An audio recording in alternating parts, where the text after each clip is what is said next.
Good morning, everyone. We're so excited about today's guest. We were a couple of minutes late, so apologies. Good morning to you, Lori. How are you? Yes, we already started a conversation. Then we were like, "Oh my God, we don't have our audience in here." Lauren and our guest got so excited they were going off on a conversation. I'm like, "Hey, everybody, we got to go live now. We got to get the audience in." That's So, right. hello, everybody. Oh, so Lauren and I were just saying, I said, "Where did April go?" Because I realized I had to get my May calendar, and she said, "Where did 2024 go?" So, anybody in the chat care to tell us? Do anybody know why time is going so fast? Because I sure don't know. And before we get started, Lauren, I was going to tell you, maybe next week I'll show a picture.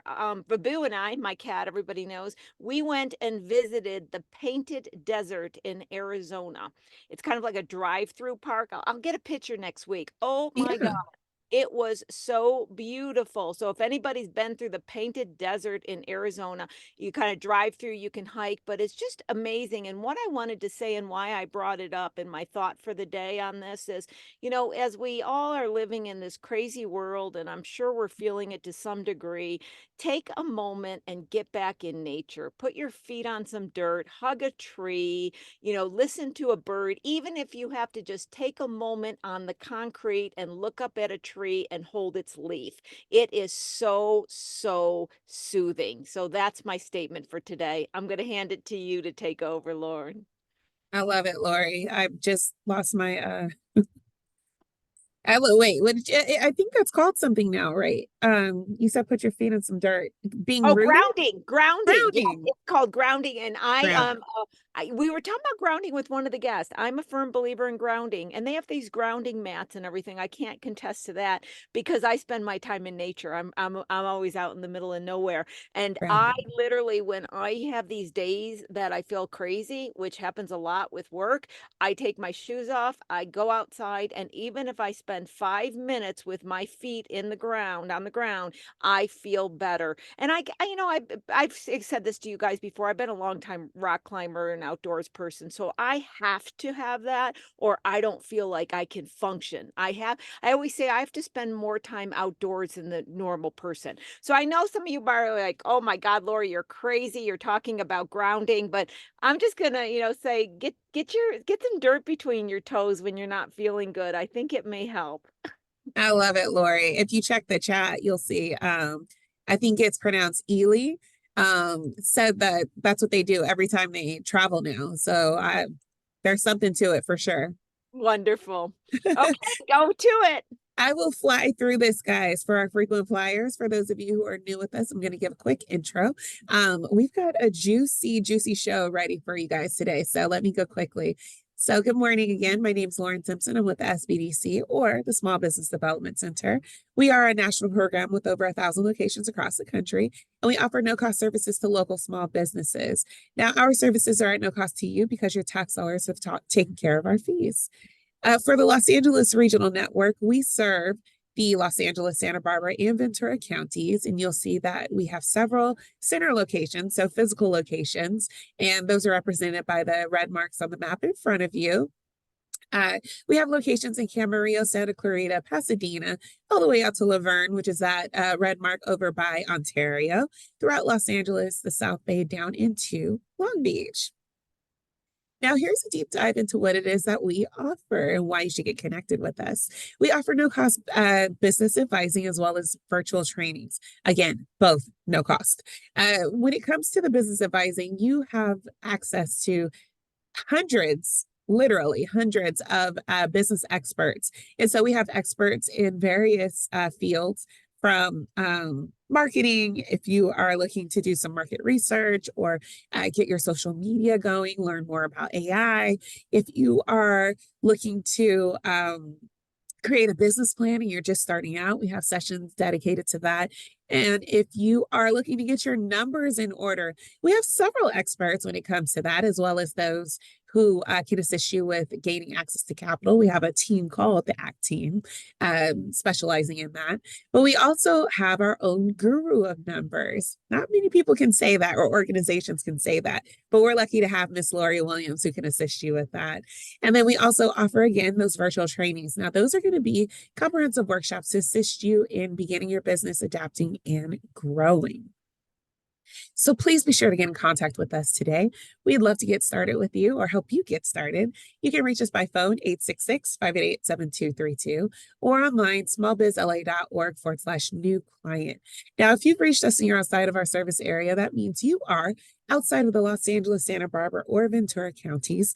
Please be sure to go to americassbdc.org/, I'm sorry, yes, americassbdc.org /find your SBDC, and we can get you started. So really quickly, before Lori jumps in, quick housekeeping. Let's be sure to put all questions into the Q&A and then check the chat to either join our party where viewers will add their input, but also check the chat for quick links and useful information that Lori is sharing with you. And our guest information will be in the chat as well. With that, Lori, I'm going to kick it over to you. Awesome. Thank you, Lauren. Okay. We were just talking because I was talking about May. So here is my financial literacy series for May. Also, I have my legal structure webinar coming up again for May. That is 8 a.m. to 9 a.m. in the morning. I noticed the time. Lauren's going to put the links in the chat for you. Upcoming shows. I've got some exciting shows coming up for May as well. This is kind of a sneak preview. So April 24th, next week, we got Elia Harris, and she's an international speaker, inspirational speaker and international speaker, actually both, and a podcaster. She's got one of the most uplifting spirits that I have talked with in a long time, and also very interesting stories. Within a first 2-minute introduction, I was captivated with several things that she said. So I expect this conversation to be inspirational and a little bit out there as well. So I'm very excited on that. Now, May 1st, Mika Leah is going to come on, and she is the founder of Gumi Group Incorporated.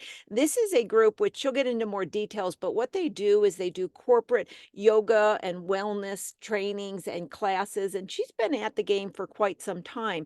And what she's going to be doing is giving you information about her company, the changes she made, how she sustained the company over the years.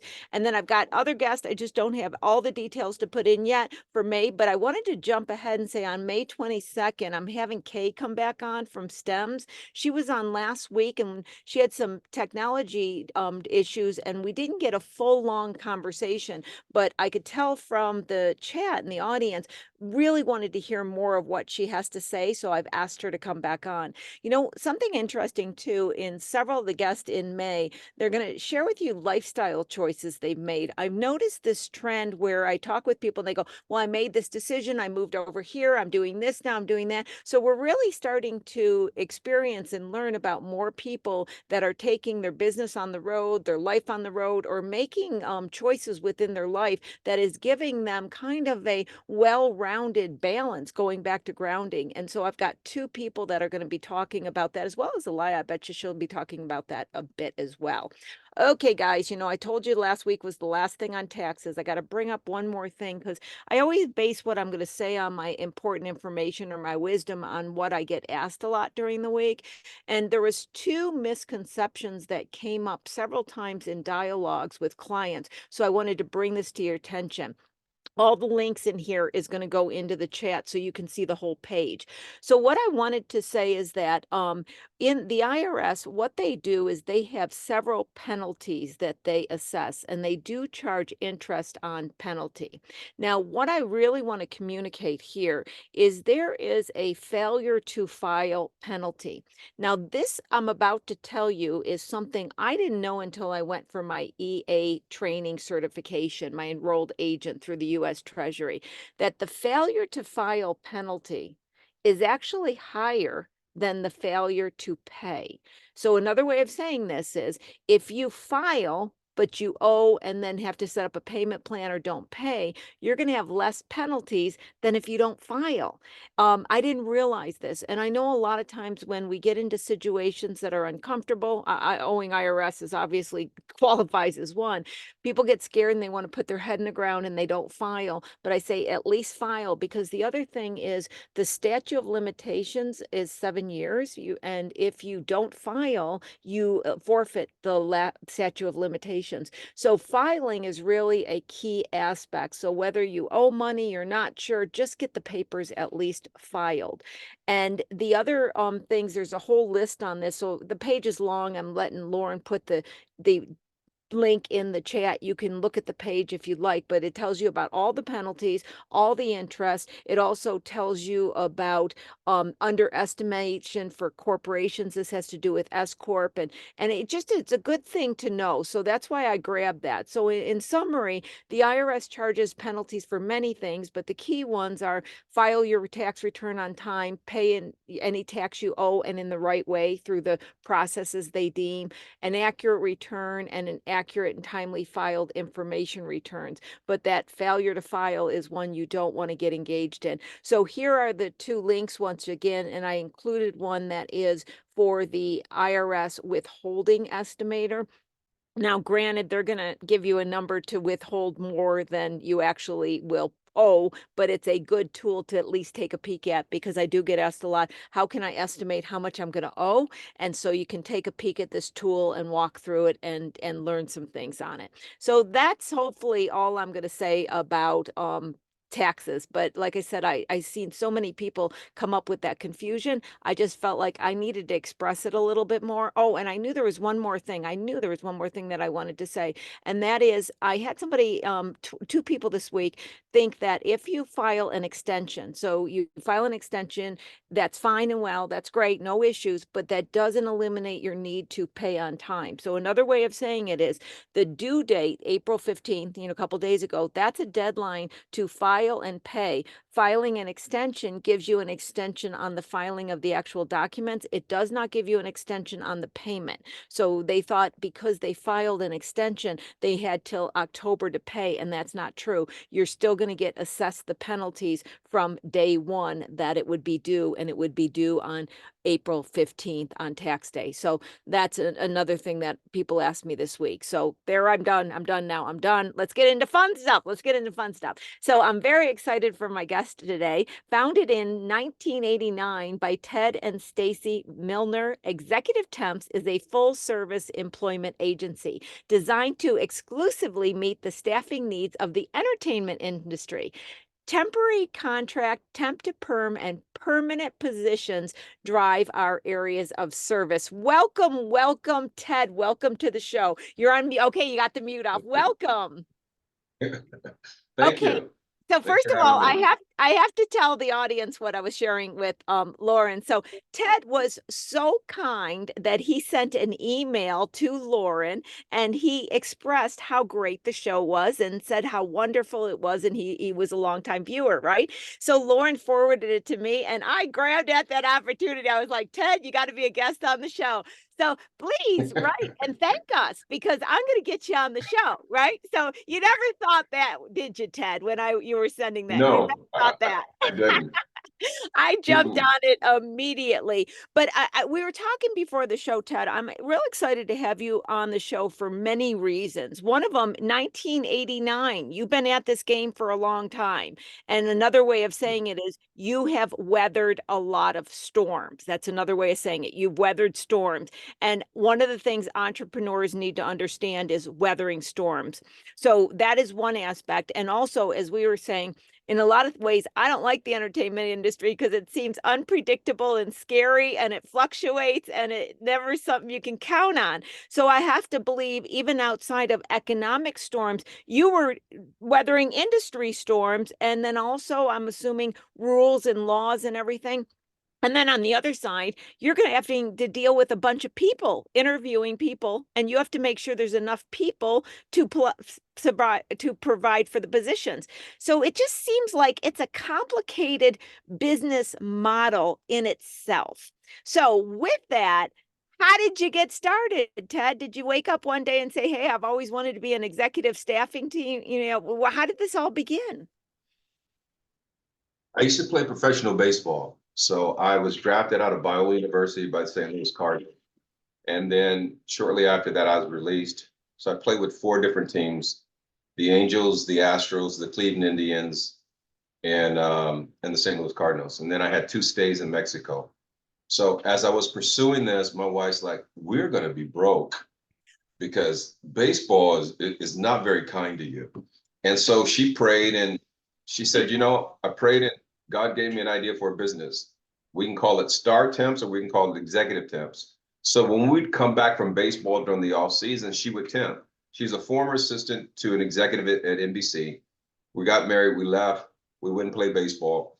And then when we'd come back during the off season, she would temp. And she said, I could start an agency. If I create 4 or 5 of me, we can have a business. And at that time, she was working at NBC, but the business was really to relieve me from the financial burden so that I can pursue baseball. So what I did is when I launched it, I continued to go out to spring training, tryouts, and things of that nature. And then after about 4 years, I came home and just took over the business. So I'd bring someone in during the season and they would help. Or if I wasn't playing, I'd go into spring training. And so that's kind of how we worked the business. And then when I came home and I started running it full time, Stacy continued to work. And the president of NBC endorsed it. I had a meeting with the senior EVP of finance, and we launched it, and it took off. It was a slow process, but it grew. And I remember telling Stacy, you know, if I get 5 temps out, we'll make $1,000 a week. We'll have $4,000 a month. We'll be loaded. I knew nothing about workers' comp, nothing about match taxes. You know, we ran it out of the kitchen of our apartment for like 2 years. So that's kind of how we got started. Okay, I love that story, and I'm quite surprised. That was not what I was expecting. But, 2 takeaways that I get immediately that I hear from a lot of our guests is the advantages of having some kind of, I don't want to say just a corporate background, but a background where you have connections, you have experiences, you see how things work. A lot of our guests that come on say, I was in this industry for a while and then I saw how I could do it. And so that's kind of a shout out to our younger entrepreneurs that are thinking they want to jump in right out of, school. I'm not saying not to do it, but there is some advantage in playing the game in some other areas, grabbing experience and contacts and then getting in the game. So I love that story. I think my greatest asset was playing baseball. Baseball is such a team sport. It's not like tennis, you know. It's not even so much like basketball, although it's a team sport as well. But you get maybe 4 at bats in a game. In some games you could get 5, depending on if you score a lot of runs. So I knew how to understand if I had to sacrifice, and give myself up to put someone in scoring position so someone else can hit them in. I knew how to play as a team. So when we launched Executive Temps, I knew nothing. I'd never been an assistant. I didn't know, about resumes and reading resumes. Stacy knew a little bit about it. So she continued to work because we needed her income. And I ran it. So she coached me from a distance. This is what you do. And when I had an interview, I was more nervous than the person I was interviewing on the first interview. And so it took me years to get courageous and to really understand who I am and what God has given us. And I remember I was so intimidated to get paid because at that point, NBC was paying us every 90 days. And so I had a payroll of 500, then I had a payroll of 1,000, then I had a payroll of 1,500. And for 4 years, we took no salary because my payroll kept jumping and I'm getting paid every 90 days. And then I started having my things Federal Express to me. And I mean, that only cut down 10 days, so finally, Stacy, the first assistant to the president of NBC was Patty Mann. And Patty went to Warren Littlefield and said, Warren, I talked to Stacy. Ted and Stacy are struggling financially and really growing their business. They can't grow it because I couldn't take on new accounts. I had an opportunity to take on Hanna-Barbera, and they need help. I mean, that's just how Patty was. She was just a little Jewish girl and it was a fireball. And she went to Warren. Next thing I'm in a meeting with the president of NBC. And his first question is, how much money do you need? I mean, he just went straight to the point. How much do you need? I really needed 20,000, but I only had the courage to ask for 10. So I asked for 10, and before I could even finish, he said, okay, just let Patty know when you need the money and I'll cut a check that day or the following day. You don't have to pay me any interest on it, but if I accrue interest, pay that, but just stay together. And so for about a year, I would go to him and I would borrow 5,000. And then as soon as I got the 5,000 back, 2 weeks later, I'd pay it back, only to turn around and ask for another 2,000 the next week. Finally, over about 6 times of doing that, he's like, Ted, stop paying me back right away. Just pay me when it's comfortable. And we ran that for about a year and built our business. And then we went to Warner Brothers. I mean, we service ABC, Warner's, DreamWorks, Paramount, CBS, Disney, majority of all the major studios at one point we service. So we really grew it. I was really smart in how we spent money. I didn't overspend myself. I didn't overstretch myself. And so when we had storms, I was able to weather the storm of 2008 when the economy pretty much collapsed. I was able to weather that storm. And so, you know, we placed thousands of people within the industry. There's a girl by the name of Erica Olson. She's a host of KCAL, placed her in an accounting position, and now she's the host on KCAL TV. Dion Harmon, who is the president of Jesse Collins Entertainment, who does the BET Awards. Jesse also did Super Bowl halftime, 21, I believe 22 as well. And the EVP of programming at NBC, we placed as an assistant. The senior VP of Skydance Legal, we placed her. I mean, there are hundreds that are now executives that came through our agency. So, you know, I feel honored to be able to create and open doors for people that they find very difficult to get in. Now, one of the first questions that comes to mind is, do you know Oprah? I want to get on Oprah. No. Lauren, I have to get that in because I keep saying to her, I'm doing this until Oprah calls me and then I'm out of here. Lauren, I had to, you know, I couldn't help that. Actually, I could not help guys.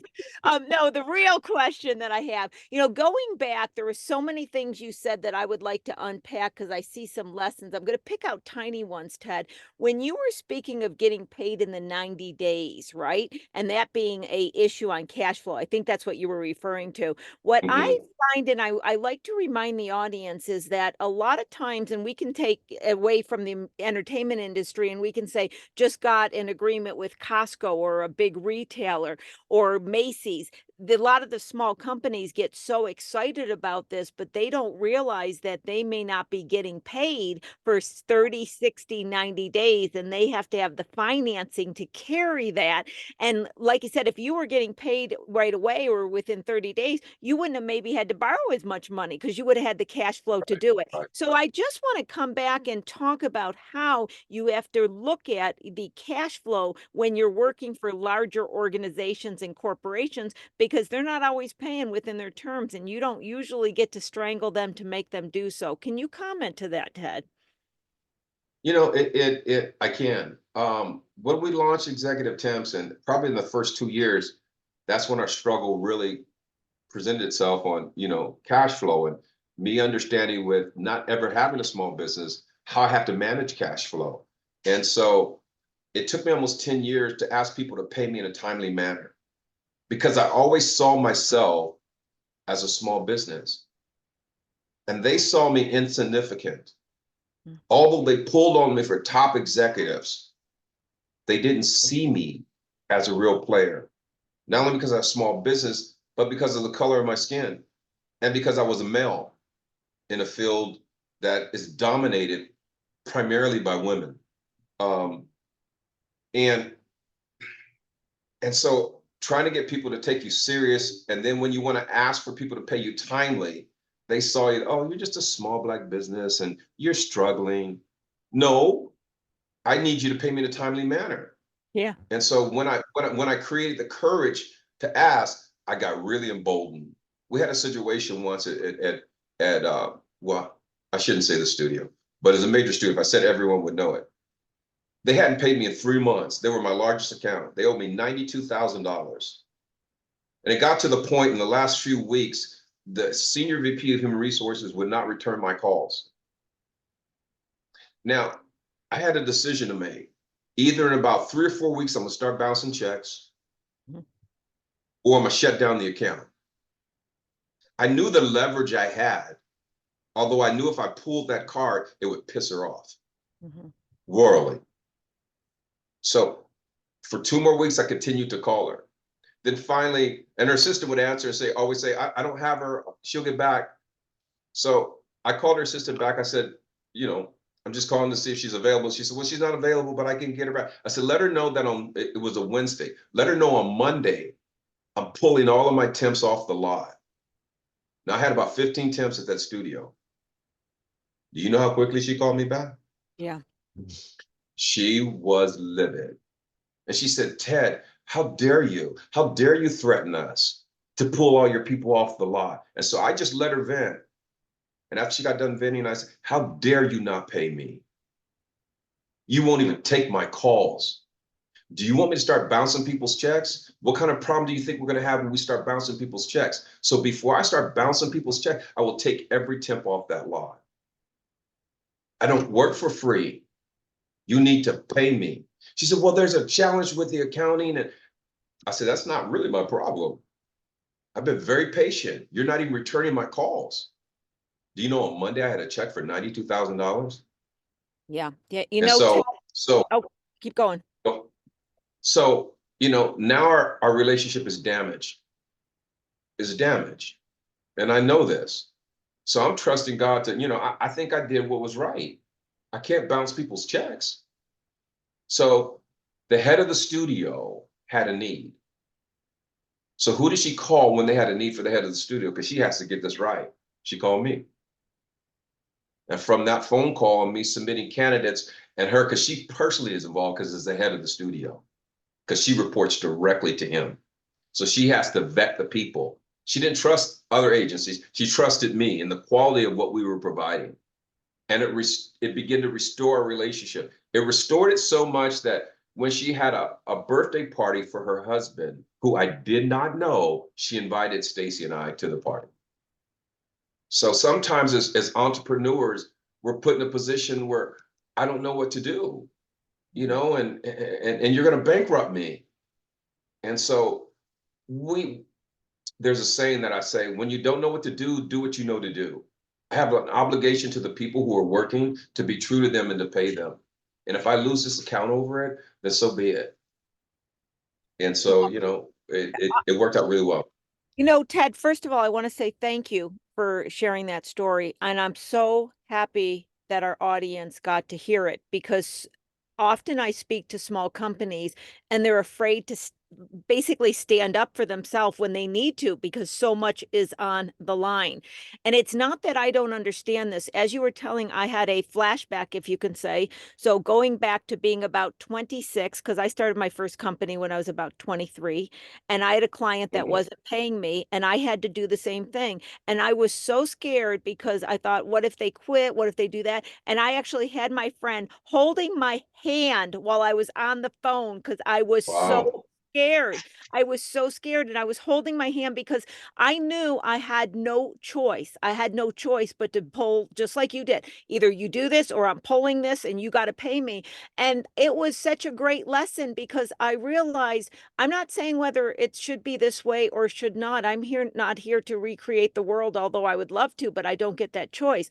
But sometimes we have to stand up and we have to say statements, and we have to be bold and brave in our company, because especially when you're dealing with bigger corporations, it is the squeaky wheel. And if you can't be the squeaky wheel by size, you don't count. You have to make it that way. So that was a wonderful, wonderful story. I want to not leave it. I want to go to a word you've used twice now, I believe, and that's courageous.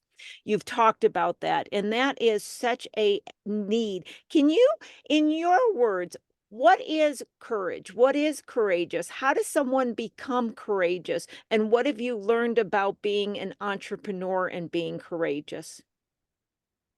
For me, my courageousness and my confidence comes in God and my belief that He gave my wife this business and He can sustain it. It's hard for me to have faith if I'm not treating people right.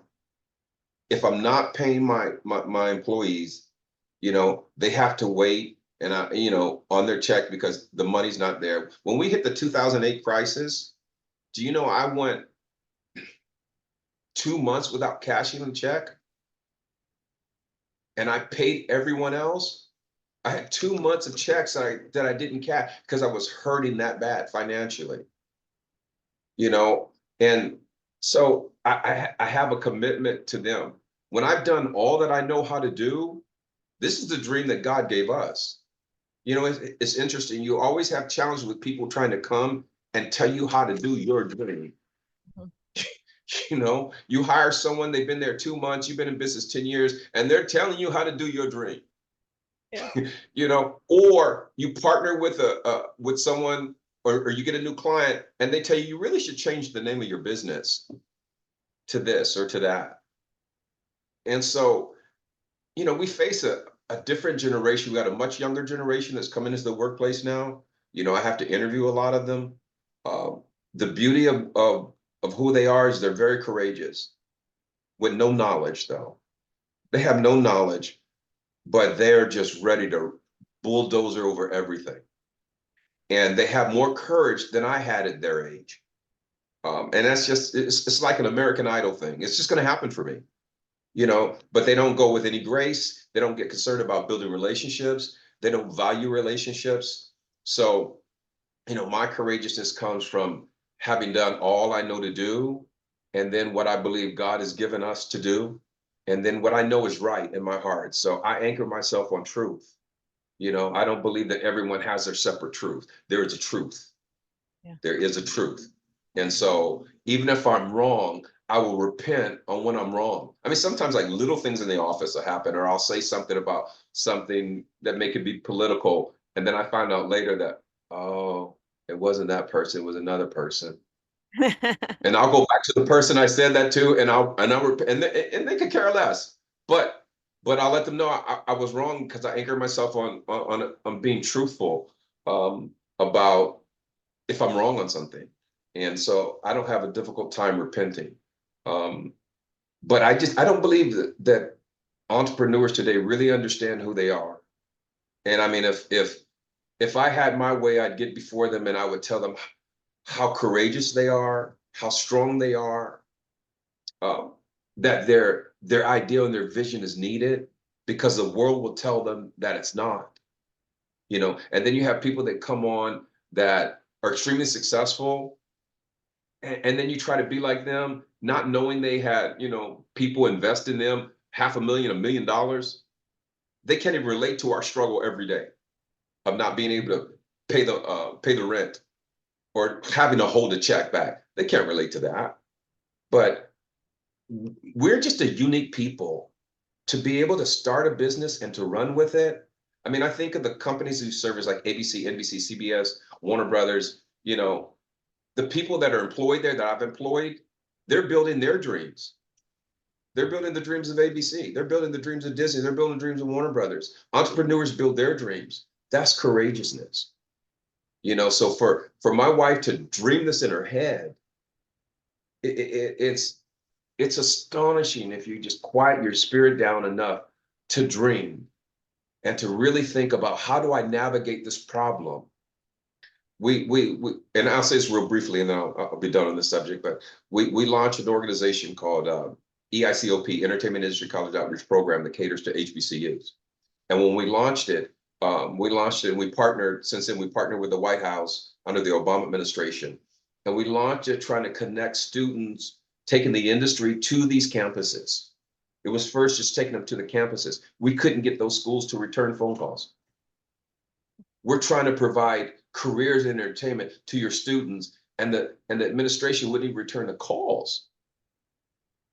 You know, but we stuck with it and we kept doing it because Stacy believed in the vision. I believed in the vision. Do you know today, last year we had 100 students here at Emerson College, servicing 32 different entertainment companies. 90% of the interns convert into full-time employment. We had 25 in New York. This year we're launching in Atlanta. Tyler Perry Studios is going to host our summit. So it was a thought in her head, Lori. I remember when she said, I should start an internship program, because she saw all the non-people of color navigating the entertainment industry, and how executives would bring in their friends, children, but we were absent. And so how can we help that? So she wrote a book on how to leverage your career within the entertainment industry. And from that book, she started going to a lot of primarily white colleges and talking about the book, and was never going to HBCUs. And so she started going to HBCUs. And when we got on the campus of HBCUs, they were just clueless of how to navigate the space within entertainment, just totally clueless.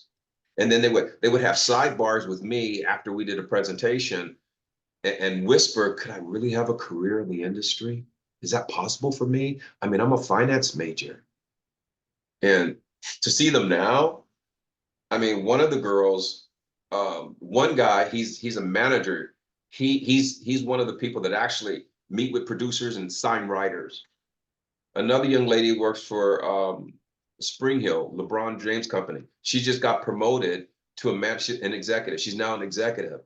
Started out as an intern. So there's greatness in us as entrepreneurs. And I think there's a fight to fight the negativity of people saying that you're not worthy of doing business, or I'm throwing you a bone because you're a small business. And so, I just rebuke that thought. I know the strength of small business. I know what it's like to get up every morning and to believe. I know what it's like to work to 9 o'clock at night. And I know what it's like to have employees that think the world evolve around them, and they'll come when they want to come, or, and you're trying to manage people. And when you start scaling your business, then it really becomes about employees. Yeah, And, it sure and does. that's a different conversation. Yeah, there's so many things that you said that I absolutely love. Going back to when we were talking about younger people and having energy and being courageous, I think one of the words that came to me over many last years is wisdom. That's what I search for. I feel like wisdom is a word that means you are still having the energy and you still go for it, but you have learned from others or learned from yourself and you proceed with wisdom. And I love that word. Another thing I love that you said about, sitting inside and being quiet, the answers will come. I feel like today, too many people, the minute they have a question, they run to Google to get the answer off Google. And if it's a fact-based answer, correct. But sometimes it's an answer that they really just need to sit down and maybe go back to what I was saying, put your feet on the ground. That so much comes within ourselves, and everything starts with a dream and a thought. And if you don't get quiet enough to get the dreams and the thoughts, you can't manifest things from there. So I just loved, and I loved how you said that. I have had so many people trying to tell me how to dream my dream, and I think the same thing. It's like I was like, no, this is my dream. I'll take I always, in fact, when people give me information over my life, I always called it in my own head as data points, because a data point is nothing you act on. A data point is a collection, right? And I love data because being finance, right? So anytime people give me stuff, I look at it as a data point that reminds me to take it as a data point, analyze it, and then find what works best for me. So I love that data point concept. I just had to add those thoughts to what you spoke about. Now, one of the things that I think is kind of interesting as well, Ted, is not only are you communicating with these corporations that are clients, but you have to find the talent. And in that, you have to make sure that you find good talent, that you have enough talent, and that to some degree that you read people and that you're able to communicate. And where I feel as though you have to really focus on finding the talent and communicating and reading people and reading through lines on resumes and then being very upfront with people is every entrepreneur's requirement, because I have so many people, and I'll tell you where I'm tying this in, that need to get a vendor. They just pick the first vendor. They don't interview the vendors. They don't ask the question. They don't read between the lines. They don't say, what are the credentials? They sign up a vendor, and then the vendor's not performing. And that's what you're about, is performing and getting other people to perform on your behalf for you at an organization. So I feel like entrepreneurs need to be much more skilled and have much more courage to really look into what it is they're agreeing to with individuals and people. And I got to believe you have massed skills over this year of seeing that within people. So anything you want to comment on that, Ted? You got such wisdom. Please share with us. People are stupid. Well, that's something I'd say. I mean, I always, Lord, look I love this guy. That's what I would say. I love this guy. Okay, I just totally do. Okay, keep going. So there's a scripture in Proverbs 12:1 that says to ignore knowledge is foolish, and basically says to ignore knowledge is stupid. So I'll give you a case scenario. We had a young lady that was working over at TNT. She's working for the senior VP. I'll make it really brief. It's a long story, but I'll say it really fast. She's working for the senior VP of development. She really wanted the job. the executive started interviewing people. So she comes to me, she says, Ted, they're interviewing people. I really want this job. I think I need to let her know I really want the job. I said, don't do that. She says, why shouldn't I do that? I said, because you're gonna hinder yourself with the ability to negotiate. Mhm. Don't do that. So I convinced her not to do it. So a week later, she comes back. She says, guess what? They want to interview me. She's all excited. She said, so give me some interviewing tips. I said, okay, what do you want to do? She wanted to work in production. I said, don't tell her that. She's an executive over development. She doesn't need to know that. I said, you've been working with her for 3 months. You've been temping in this position for 3 months. She knows all about you. And this is before when she was asking me about the interviewing part, that she hasn't chosen me to interview yet. I said, if she wants to interview you, she's going to interview you. She just let her see those people. If she doesn't like your performance, she's not going to interview you. So now the interview happens. So she says, okay, so what do I say? I said, well, you're going to, number one, you're going to listen. It's her show. You're not going to drive the car. You're a passenger. She's already seen your performance. You're going to be agreeable. She doesn't need to know your long-term goals. Not now. She definitely doesn't need to know you need to produce, because that's not what she does. Right. So you want to be there to support her. So people hire for selfish reasons. They hire for their need. And then people come in, especially the young people, they come in and they tell them about all their aspirations. And then the person sits there, and while you're talking to them, like, oh, you're not going to do that because you want to do this. Right. You're not going to serve me and do that because you want to be over there. Well, thank you so much. But tell me more about your writing scripts. Not because they're interested, because they're going to eliminate you. So she comes back the week later and she says to me, she says, Ted, I said, how'd your interview go? She said, the first half of it was great. I said, what happened the second half? She asked me, what do I want to do? Where do I see myself in 5 years or 10 years? I told her I want to be the next Shonda Rhimes. She said, oh, this job's not for you. You need to meet this person, you need to meet that person, you need to do this, you need to do that.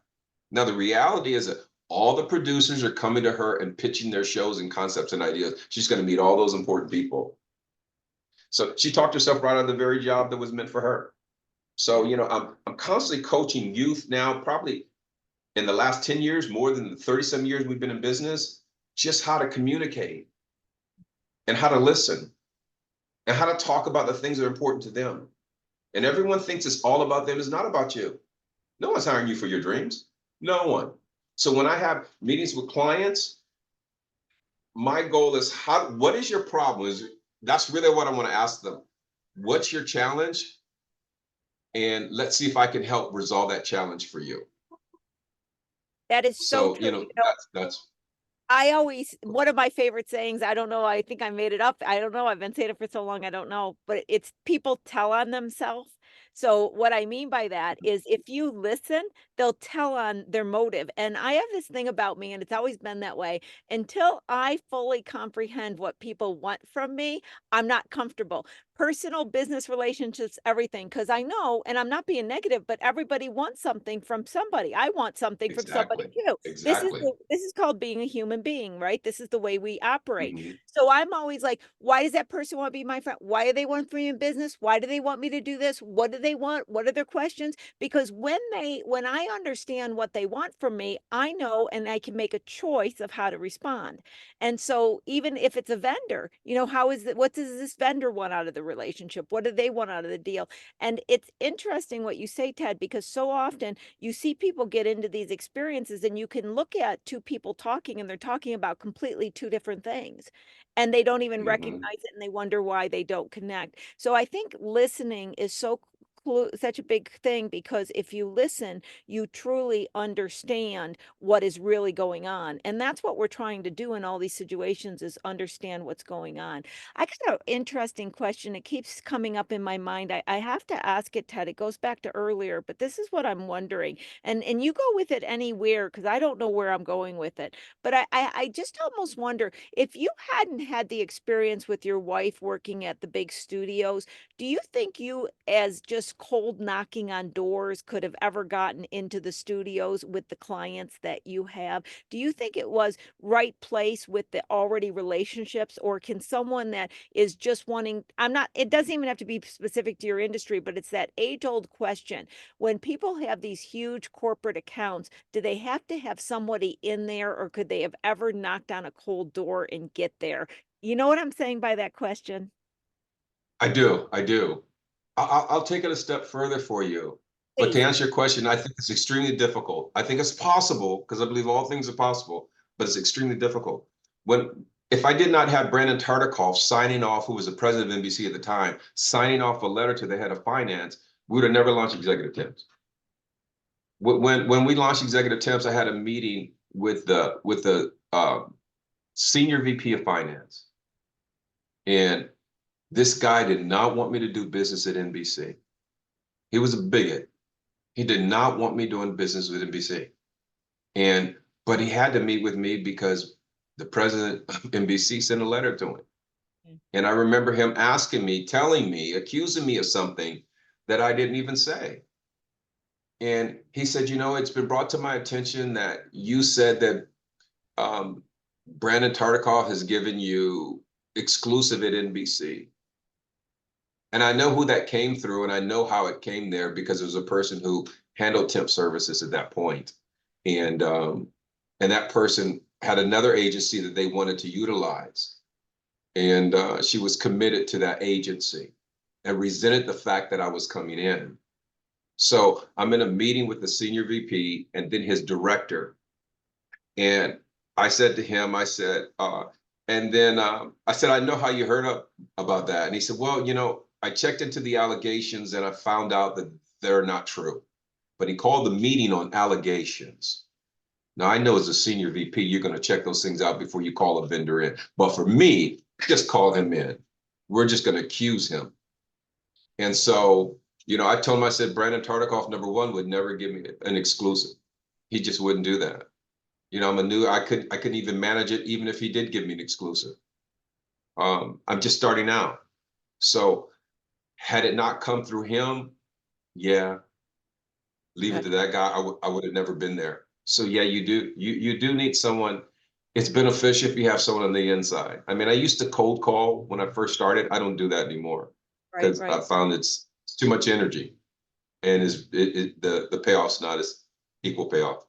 Gotcha. Now, I want to keep going on this. I want to take it somewhere else. I want to use your age-old wisdom and your experiences in the corporate world. I'm going to tell you a bit of what I kind of believe in, and tell me if you think I got validity to it. Okay, be quick to say Okay. no, Corey, I don't think. Whatever.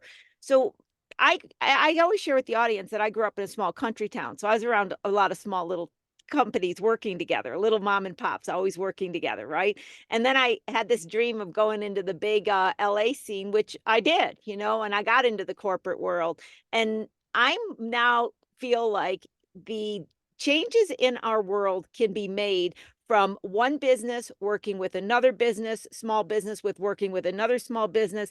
I'm not against working with big corporations. I'm not saying that. But what I'm saying is so many entrepreneurs feel like they need to hit within the big corporation when they really can grow a nice, stable company. When small companies also work with each other, they can really grow. And it may be our small companies coming together and working together that is the future of America, if you want to say that. I don't mean to be so bodacious, but if America, then necessarily the big corporations and a few big corporations. I think it's the time of the small companies more than ever doing business with each other.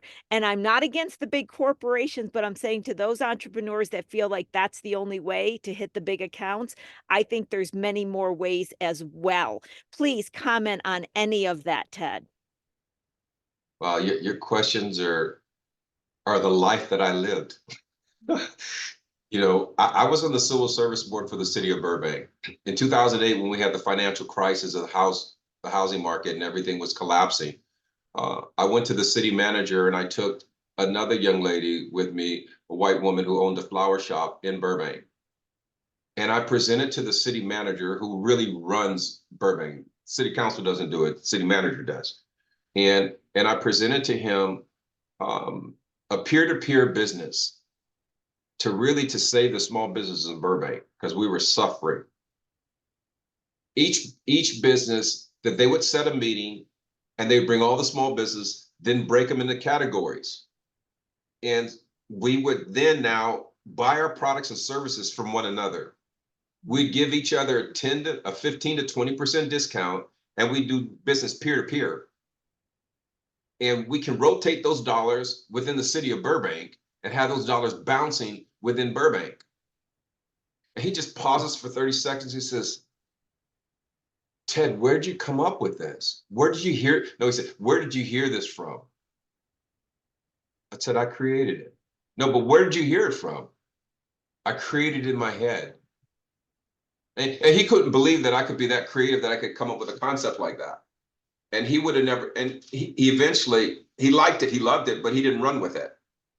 But I think something's really about to break, Lori, right now for small business. I think we're on the verge of it exploding. And I think shows like yours are critical to that. Because once we unite a small business, and some of the small business you had on over the weeks, if I need their products, I don't mind paying $5 more. Me neither. Yeah. You know, I don't have a problem doing that. And if they need my product, I don't have a problem giving them a discount. But we can blow it up for small businesses if we just unite. But we're so divided that there's no one, and we think we have to capture that big account. Big accounts, a lot of problems. There's a lot of managing. There's a lot of policies, a lot of procedures, a lot of insurances. They have me covered insurances that I'm never going to use. A multi-million-dollar, you know, to protect them. And some of the contracts and things I get from those corporations, I had one that I just told them, no, I'm not doing this. I'm not covering you if you do something wrong to my employees. Right. And then they wanted me to honor it for 5 years after the employee's gone. It was just ridiculous. And so we feel like we're at the mercy of big corporations, and we're not. We just need to be united. I agree. And that's what I keep saying is never underestimate the power of the small companies coming together. And like I said, I'm not speaking against anything. I'm speaking for. And one of the things that a lot of the small companies don't know is how challenging it is to get contracts and work with them, with corporations and the insurances and RFPs. I was just talking to somebody this morning about that. A lot of it just wears the small companies down, where they would be better off to get 20, 30 small business, customers than to turn around, try to get this one big corporate. Exactly. That may I see many times I always say sometimes for many, the biggest day of their life is the worst day. They just got a Costco account, but then they realize they have to invest in all this money in inventory and they won't get paid for 90 days. And I have seen so many companies go under financially because of the big break they thought they got when it really wasn't. So Yeah. really, Yeah. all I'm doing is communicating to people is to say, be more conscious. Don't let what we perceive to be true or was told to be true about your dream and where your dream has to be real, convince you that you have to be up here to be real. You already are real in what you're doing, and united, we can be very powerful. You know, I do a lot of coaching on interviews, and I relate it to dating. It's a lot like dating. You know, a small business needs to know they're enough. You are enough. Right now where you are, you're enough. And if you're dating that guy and that guy feels like, oh, well, you need to be more of this, you need to do this. Well, maybe he's the wrong guy for you. Right. You know, maybe he's not the right guy. So we're always trying to grow and scale, and that's good, but be content with where you are.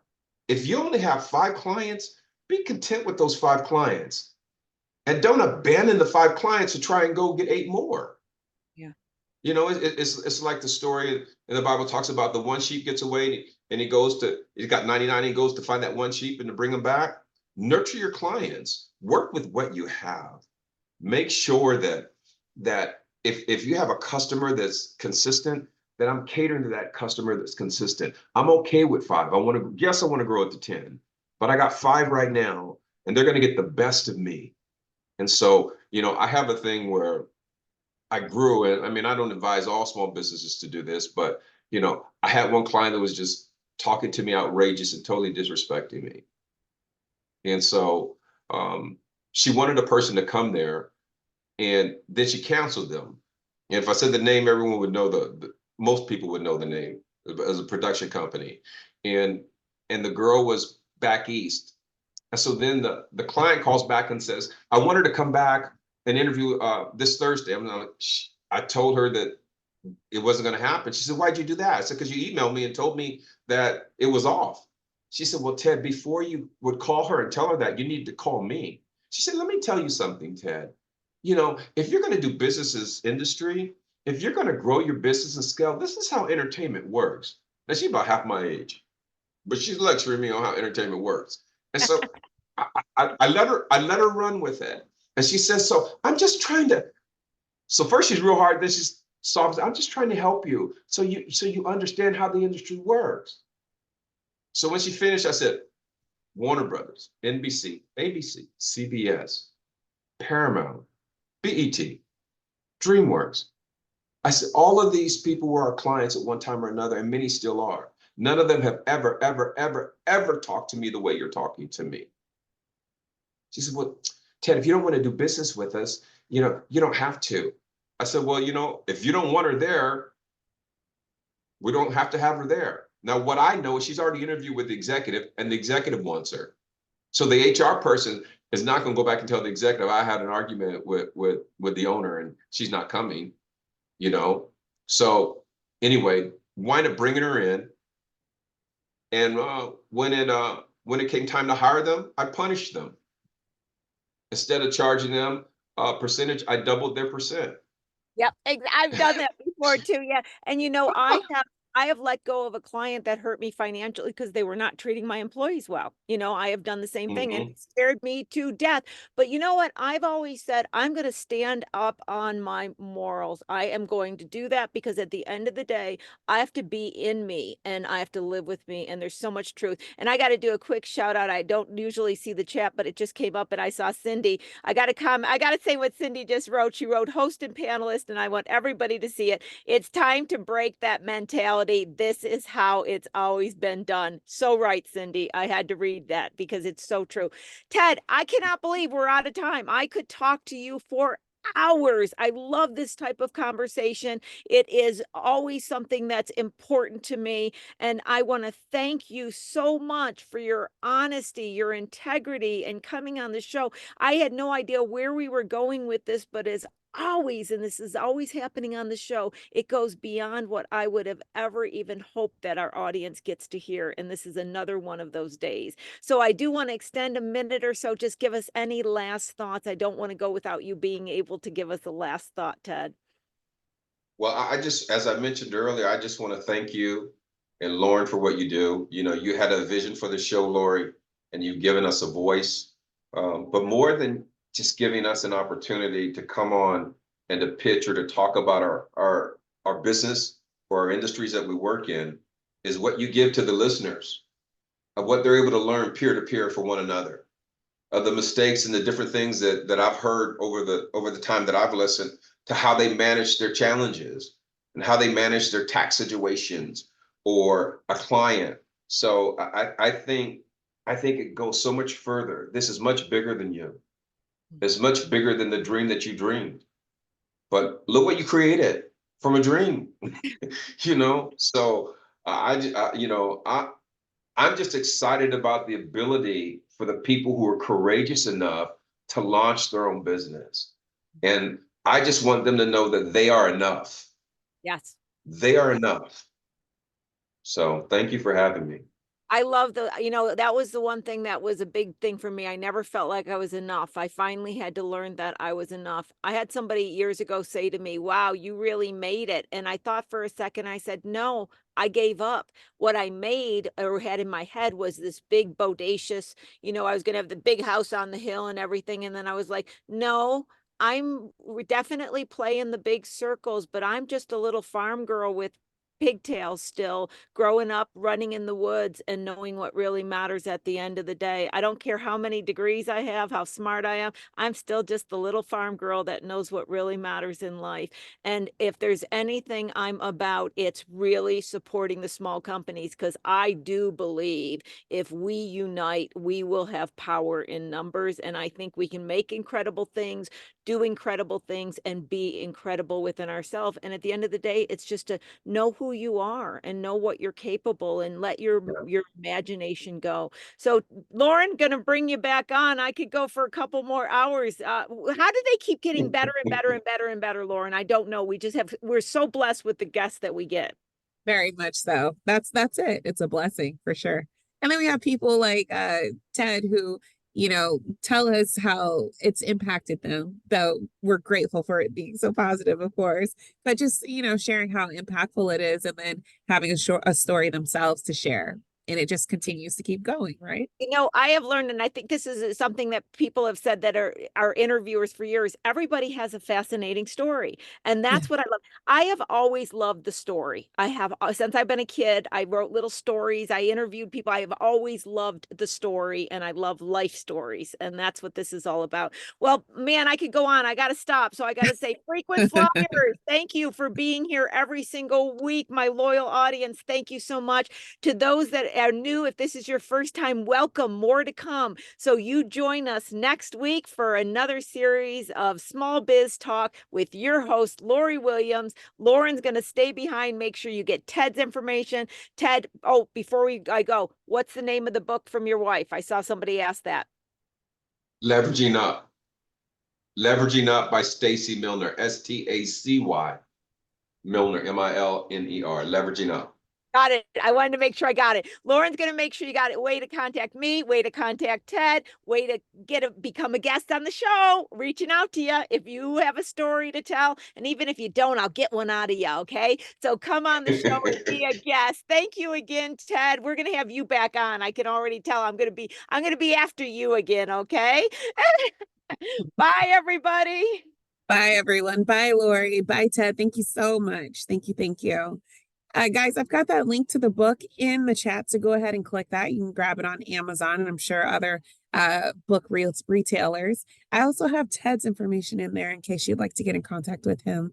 Thank you so much for joining us. It's been another beautiful session of Small Biz Talk, solutions for your small business. We click really quickly. Yes, recording will be shared. If you click though, on our YouTube, you will see, let me go ahead and grab it really quickly. You will see the recording on here by the end of the week. So I'm going to add it to the chat one more time. That's a link to our YouTube playlist where you can catch all of our recordings. All right, everyone. Thank you so much for joining us. You are very welcome. We will see you next week, Wednesday at 10 a.m. for another episode of Small Biz Talk, solutions for your small business. Take care.